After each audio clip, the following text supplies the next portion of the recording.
안녕하세요, 최재천입니다. 최재천의 책갈피 오늘은 이걸 자기계발서라고 해야 되나요? 제가 뭐처럼 재밌게 읽었어요. 자, 첫째는 지금 하지 않으면 언제 하겠는 거예요. 멋진 말이죠.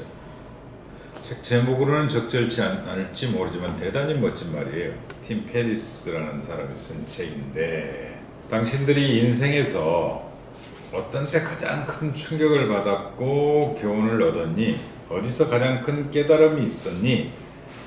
삶을 어떻게 고민하고 어떻게 살아가니? 이런 것들에 대해서요, 이제 질문을 던져보는 겁니다. 그래서 우리 시대의 살아있는 현인들, 삶의 모델이 될 만한 사람들, 멘토가 될 만한 사람들한테 질문지를 만들어가지고 메일을 쫙 보냈어요. 안 들어왔어. 그러던 날 쫙 쏟아져 들어오는 거예요. 그래서 이제 그걸 정리하고, 그 다음에 또 직접 만나서 인터뷰를 하고, 이런 것들을 보완을 해가지고 책 표지에 적힌 분들만 보더라도 유발 하라리, 스티븐 핑거, 크리스 앤더슨, 톰 피터스. 외국에서는 대단히 많이 팔린 책이네요. 아마존 자기 개발 분야 1위고 이런 식으로. 그러니까 지금 이 순간을 최고의 삶으로 만드는 52가지 방법이라는 부제인데요. 전 아주 재밌는 부분을 하나 찾아냈는데 꼭 읽어드리고 싶었어요. 다른 메모까지 해놨네요. 재밌어가지고. C.S. 루이스라는 사람이 쓴 천국과 지옥의 이혼이라는 책이 있나봐요. 그 소설 속 주인공은 막 숨을 거둔 후 그의 영혼을 안내하는 사자를 따라가다가 길가에 뭔가 작은 덩어리들이 있는 걸 보았다. 저게 뭔가요? 저승사자를 따라가면서 묻는 거예요. 소설 속 주인공이. 저게 뭔가요? 저승사자한테 물었어요. 저승사자가 대답했어요. 꽃이라네. 그가 깜짝 놀라 다시 물었다. 망인이. 꽃이라고요? 내 눈엔 그냥 얼룩덜룩한 작은 공처럼 보이는데 그건 자네가 살아있는 동안 한 번도 꽃을 제대로 본 적이 없기 때문이지. 아버지잖아요. 빨리 달리는 건 좋아요. 빨리 달리면요, 주변이 보이잖아요. 풍경이 스쳐가 버려요. 그러니까 걸을 때의 풍경, 마차로 달릴 때의 풍경, 고속철로 달릴 때의 풍경 다 다른 거거든요. 그래서 서양 책 보면 마차 시대의 풍경과 기차 시대의 풍경이 어떻게 달라졌는지를 그걸 또 이야기한 책들도 본 기억이 납니다. 그리고 그런 것들이 이를테면 서양 화가들에게 어떤 영향을 미쳤는지, 인상파 그림에 영향 미치지 않았겠어요? 쫙 스치는 그림들, 희미하게 주변 그리는 모습들이 있잖아요. 특히 마네나 이런 모네 같은 사람, 그렇죠? 그런 것들 영향을 이야기한 책에서 본 기억이 있는데, 또 고은희 선생님 시인의 시 중에 이런 게 있습니다. 내려올 때 보았네. 올라갈 때 보지 못했던 그 꽃. 그쵸? 올라갈 때는 안 보여요. 내려올 때는 보여요. 근데 워낙 빨리 조급하게 인생을 살다 보니까 이웃을 둘러보지 못하는 거죠. 꽃조차도 보지 못하고 얼룩덜룩한 공으로 알았는데, 저승길에 가면서 저승사자를 따라가다 보니까 비로소 그게 꽃인 줄 알았어요. 삶이 주는 함의가 상당하잖아요. 함의가. 그래서 이런 방식으로요, 어떤 사람들은 어디에서 충격을 받았고 어떤 깨달음을 얻었고 뭘 얻었고, 당신의 좌우명, 지금 살아있는 사람들의 좌우명 뭔지, 이게 편집이 조금 복잡해 보이잖아요. 근데 대단히 좋은 책이에요. 대단히 좋은 책입니다. 정보의 양이나 깊이나 폭이나 교훈이 대단히 강력한 책입니다. 그리고 되게 여러 사람들 쫙 모아놓으면, 여러 그 교훈들 쫙 모아놓으면 좀 산만하거든요. 어디서 뭘 취해야 될지 모르는데, 그럼에도 불구하고 상당한 일관성이 있는 책이에요. 전 대단히 고맙게 읽었습니다. 대단히 고맙게. 그 다음에 이를테면 실패에 대한 이야기도 당연히 들어가겠죠. 유발 하라리라는 사피엔스 호모 루덴스 있잖아요. 그 양반이 맨 처음에 히브리어로 책을 내요. 그래서 이스라엘에서는 대히트작이 돼요.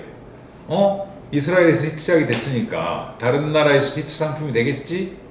그리고는 요약본을 쫙 뿌려요. 전 세계로. 거절 당해요. 그래서 자기들이 자비 출판을 내요. 어설프게 만들어서. 그러다가 전문가한테 맡기자. 우리가 직접 할 일 아니까 때. 그러면서 컨설팅을 받아서 책 설명 자료도 다시 꾸미고 영어권 독자들이 좋아할 수 있도록 이제 재가공을 했겠죠. 그런 다음에 하니까는 출간이 허락되고 세계적인 베스트셀러가 됐잖아요. 그래서 전 세계에서 거의 지금 아마 1000만 부 넘게 팔렸겠죠.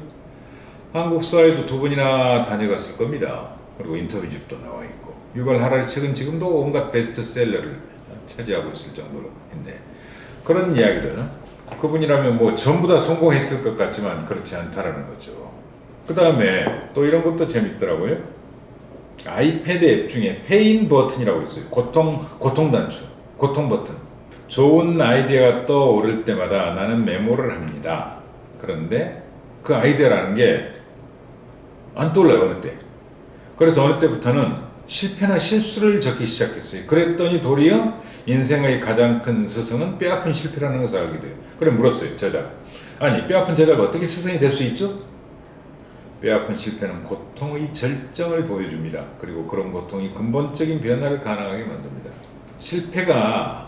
실패일 수 있는 이유는 가장 고통의 절정을 보여준다는 겁니다. 대충한 실패가 아니라는 거. 끝까지 가봐.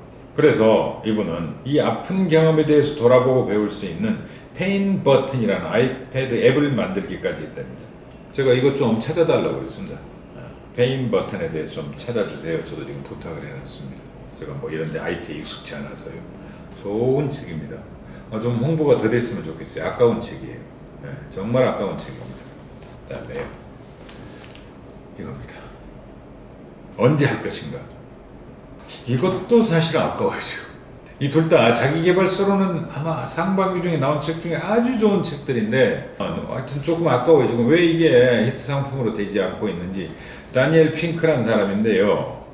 로버트 라이시 노동장관 보좌관 했고 엘고 부통령의 수석 연설문 작성관 일했고 계속 지금 비즈니스 트렌드를 읽어내는 여러 책을 쓰고 있어요. 철저히 시간 관리에 대한 책입니다. 시간 관리. 이랬으면요, 너는 아침형 인간이니 저녁형 인간이 이런 것들도 테스트할 수 있어요. 자, 멋진 문장이 있습니다.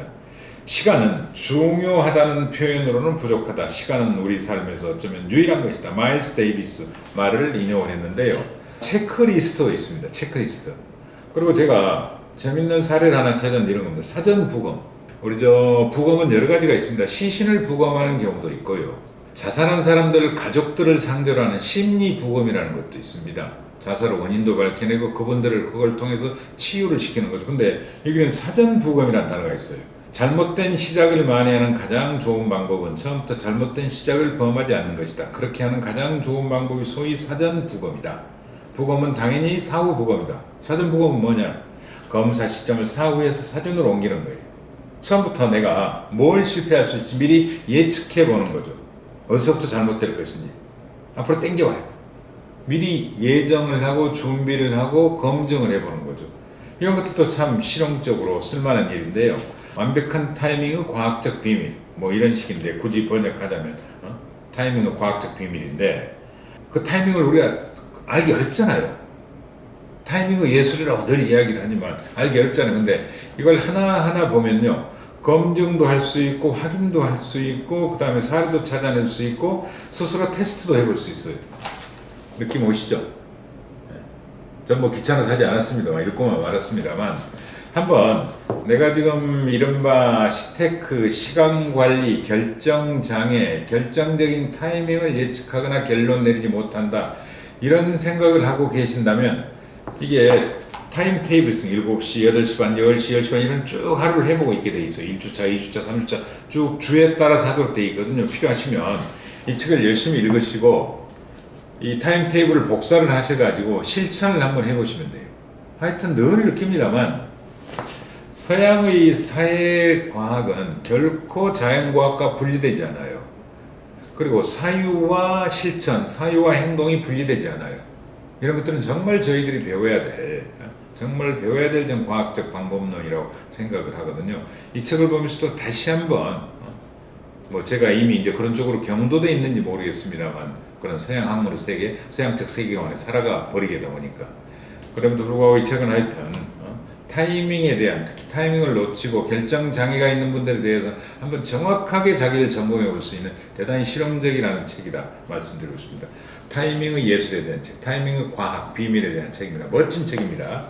그 다음에 또 하나 강조하고 싶은 건 자기 개발에 대한 대단히 아름다운 책이에요. 그리고 정말 주옥이라는 표현 있잖아요. 구슬 같은, 옥 같은 그런 수많은 정보와 지혜들이 담겨있는 우리 시대의 살아있는 교과서입니다. 꼭 권해드립니다. 이 두 권 꼭 권해드리고 싶어요. 제가 늘 책 좋다고 자랑합니다만 이 두 권의 책만큼은 절대적으로 강조하고 싶은 책들입니다. 여기서 마치겠습니다. 고맙습니다.